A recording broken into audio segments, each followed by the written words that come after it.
2 dimension எப்படி இருக்கும் நம்ம புரிஞ்சுக்கணுன்னா, ஒரு பெர்ஸ்பெக்டிவ் ரீதியாக பேசணும்னு வச்சுக்கோங்களேன். இந்த மைக்ரோஸ்கோபிக் ஆர்கானிசம்ஸ் இருக்குல்ல, நுண்ணுயிர்கள், மைக்ரோஸ்கோப்லாம் வச்சு பார்ப்போம்ல, அந்த நுண்ணுயிர்கள்லாம் பார்த்திங்கன்னா அதுவும் முப்பரிமாண உலகத்தில் தான் இருக்குது.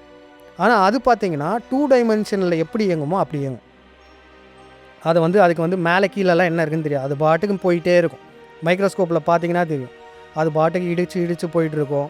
அப்புறம் இனப்பெருக்கம் பண்ணும், ஒன்றை இன்னொன்று அழிக்கும். அப்படி தான் அதோடைய உலகமே அப்படி தான். அதுக்கு நம்ம இப்போ இந்த பாட்காஸ்ட் பேசுகிறோன்னா அதெல்லாம் கற்பனை கூட பண்ணி பார்க்க முடியாது. இதை தாண்டின உலகம் அதுக்கு என்னன்னே தெரியாது. இப்போ எடுத்துக்காட்டுக்கு ஒரு மீன் தொட்டியில் வளர்கிற மீன் இருக்குது.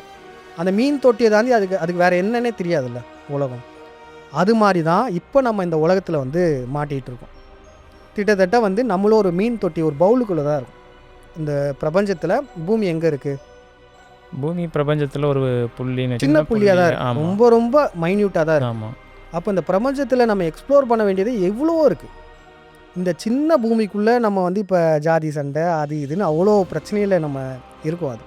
இதை தாண்டி என்ன இருக்குன்றது நம்மளால் கணிக்க கூட முடியாது.